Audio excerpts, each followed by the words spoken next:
Hello, everyone. I'm Tara, Long Beach Public Library's director. Thank you for taking the time to learn about our proposed budget for next fiscal year. Before I tell you about that, let me give you an overview of what we were up to in 2025. Overall, the library continued to grow in use last year. More people are using our digital materials, up 12.5% over 2024, particularly ebooks and e-audiobooks on Libby. Our printers, copiers, and faxes also see a lot of use. Our individual study room at Main Library has been increasing in use, up 23%.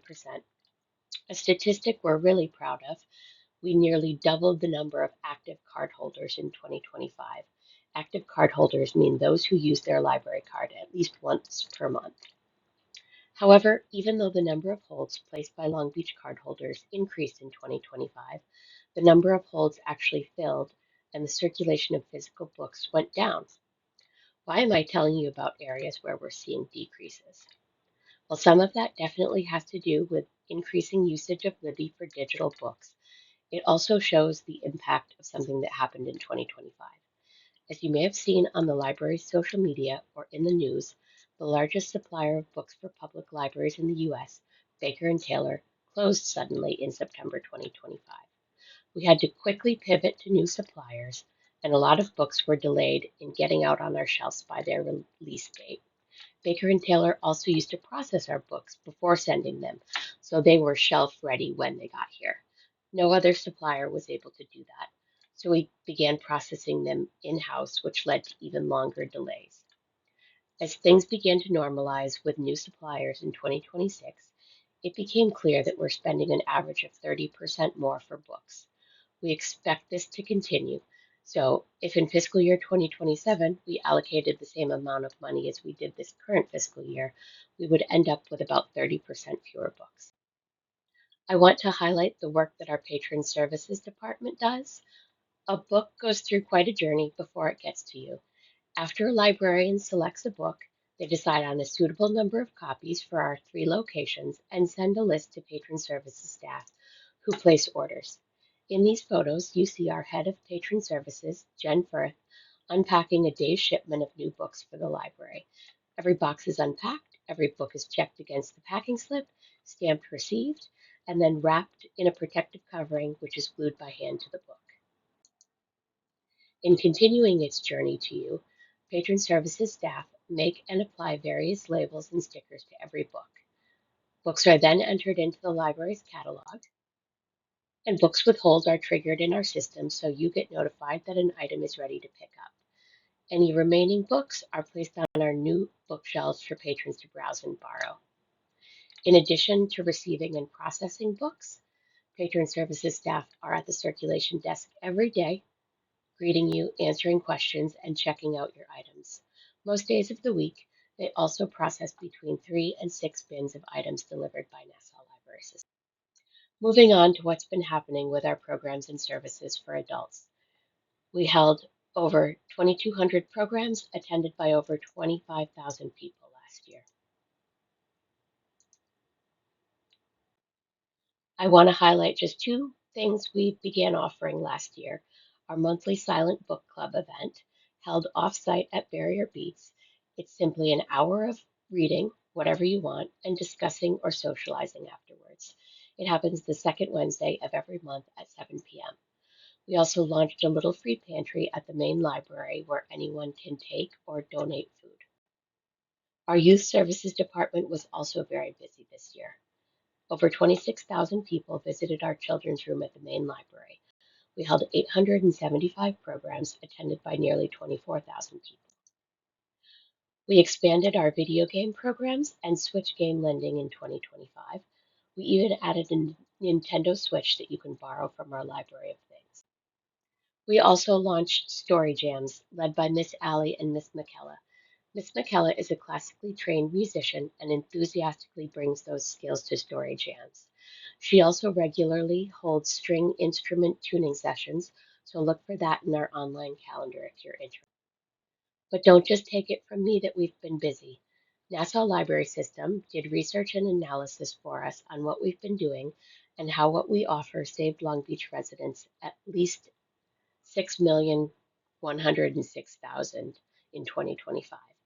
Essentially, residents get more from the library for our basic services than they are putting in, which is exactly how a library is supposed to work. And finally, before we get into the proposed budget, let's look at the cost per resident for similar libraries in Nassau, including the only two other libraries that have more than one location. As you can see, the cost per resident for the current fiscal year for other libraries range from $133 to $235. LBPL, coming in at about $100 per resident, is even lower. A $4 million budget to operate three branches is very low, and we do have to address that in fiscal year 2027 to ensure we can continue to serve the community in the ways you want and need. So for fiscal year 2027, LBPL's Board of Trustees adopted a budget that includes a tax levy of $5,039,618. Does that feel like a big number? Yes, it is. And yes, it does exceed the tax cap. We've done more with less for many years, but we reached a breaking point for next fiscal year. There aren't any more areas that we can cut so that other areas could be funded without negatively impacting services. In the last several years, we've worked hard to decrease spending in areas that are mostly within our control. We've actually increased the number of programs we offer and the number of people attending those programs while decreasing program budgets. Our talented staff do more and more programs each year. We focus on what patrons want and what they will actually attend. We try to ensure every program has a good return on investment and that we aren't paying several $100s for a program where only a few people attend, or even worse, no one attends. We've decreased the physical book budget while still maintaining or increasing circulation. Some of those funds have been shifted to digital books to keep up with skyrocketing demand. One thing we've targeted in particular, though, was decreasing the number of books that were DOA. What does DOA mean? Dead on arrival. It means books that are bought, but no one checks them out in the year after we bought them. And if books don't circulate in that first year, it's very unlikely that they will ever circulate. Again, we focus on patron demand when buying, but we've also expanded the number of displays in the library to ensure you're seeing as much as possible of what we offer. Through displays, we've actually been able to revive many DOA books, even those in our collections for several years, and the number of DOA items we buy each year has significantly decreased. Clearly, part of this adjusting was about reducing weight and improving the community's return on investment. Another part was very much about freeing up funds that needed to be spent in areas that we have very little control over. To understand more about why we're asking for this increase, let's go over our biggest budget categories, the ones we have little to no control over. Since 2020, the cost of health insurance is up 48%, even though staff contribute significant amounts to their health insurance premiums, with the newest staff contributing the most. Our utilities have gone up 28%. Unfortunately, we can't just stop paying our utility bills, and other items have gone up. Insurance, building, liability, and flood has gone up 32%. Branch rentals up 25%, and the increase in cost for physical materials that we discussed earlier. Before arriving at this increase, we did consider other ways we could cover the significant increases we're seeing in operating costs. We looked at reducing our general operating hours, but our locations see high usage every hour they're open, and sometimes even when we're not open, particularly at the branches. We looked at reducing the number of Sundays we're open to 2 Sundays per month, or closing entirely on Sundays. This was a non-starter. There are far too many people who rely on our Sunday hours and on all of our hours. In the last few months, the board and I looked closely at whether we should start charging people to attend all programs, even though that does feel antithetical to a public library. We considered charging $3 to $5 per person for programs, but if you attended just one program per week, the additional cost per year for you alone would be about $150. You'd be paying more for attending one program per week than the average cost per resident for a year of library services when funded directly through property taxes. Let's talk about that. There are approximately 40,000 residents in Long Beach, and if this increase is approved, that would be about $25 more per resident for fiscal year 2027. At a total approximate annual cost of $127 per resident, that's still less than the closest comparable library's annual costs. And when we're looking at an individual paying approximately $150 more per year if we were to charge for programs, a $25 increase is a lot less. We are deeply aware that an additional $25 per year is a burden to some. This is why it's important to plan beyond the next fiscal year. Projecting out after this increase in fiscal year 2027 with realistic annual increases in our operating expenses, we would be able to stay at or below the tax cap for at least 5 more years. It will actually be LBPL's 100th anniversary in 2028. Residents have repeatedly asked for more from their library and deserve more. This budget means that we would not only be able to cover the significant increases we've seen in our major budget categories, but we would also be able to offer you more programs, more open hours at the branches, more physical materials, and more digital materials, all of the things that you've been asking for. When we plan into the future, it's also important that we look after our buildings, particularly Main Library. Over the next 5 years, we would be able to put at least $2 million towards current and future building improvements, often known as capital projects. As operational expenses increase over the next 5 years, the amount allocated to capital projects would decrease, thus the balance between operational and capital project savings. One example of a capital project is our upcoming partial renovation of the main library.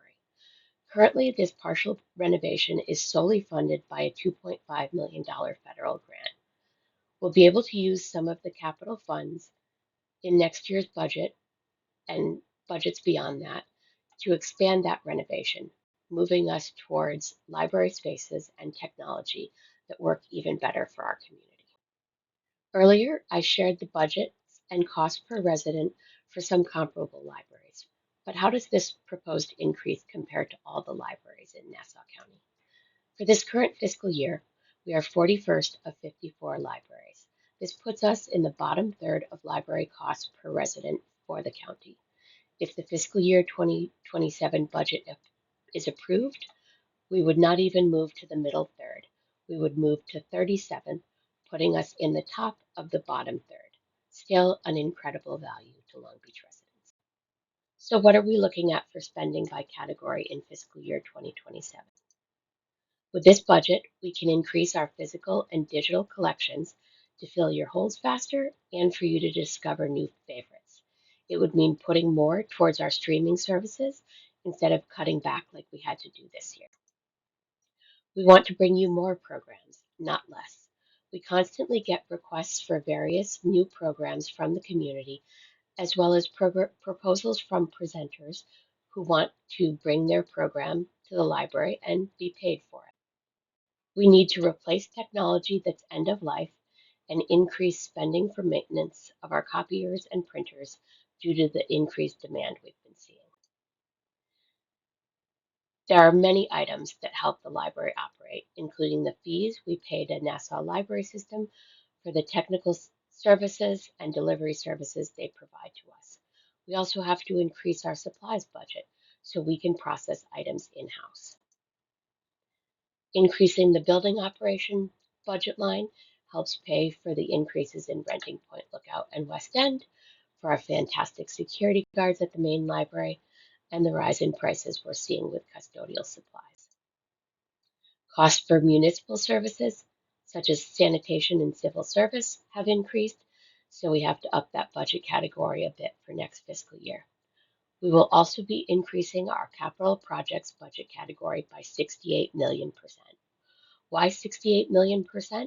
Because we'll actually have funds to put in this budget category. So increasing from 0 to 680,000 in fiscal year 2027 means a 68 million% increase. And just like any other organization or business, the majority of our costs come from what we pay our people and what benefits the library provides to them. We're able to keep the increase in this line low, even though the cost of healthcare is up so much, because we've taken such measures as restructuring staffing, ensuring everyone is cross trained, and putting a temporary freeze on hiring, even though we have vacant positions. It's important to note that LBPL is very much on the lower end of libraries in Nassau County for what we pay staff, and we've lost multiple great people in the last year due to that. We do need to address wages to allow us to retain the amazing staff we currently have and be competitive enough to fill future vacancies with other amazing people. We take a tax increase like this very seriously. We took steps to control costs and then considered as many alternate options as we could before we got to this point. With the 100th anniversary of Long Beach Public Library coming up in 2028, what I hope you take away from this presentation and bring to the polls on May 19th is that for around $25 more per year per resident, you're supporting the library and better preparing for the next 100 years, and that the Long Beach community will get more programs, more services, and improved facilities. A public library is open to absolutely everyone. This is unique in most communities. This means any member of the community should use and benefit from the library. If you're not using the library, or you don't feel like you're getting at least $125 in value from it, please reach out to us and let us know why and how we can serve you better. If you have any questions, comments, or feedback, please feel free to email me. And thank you so much for your continued use and support of the library. We really appreciate it.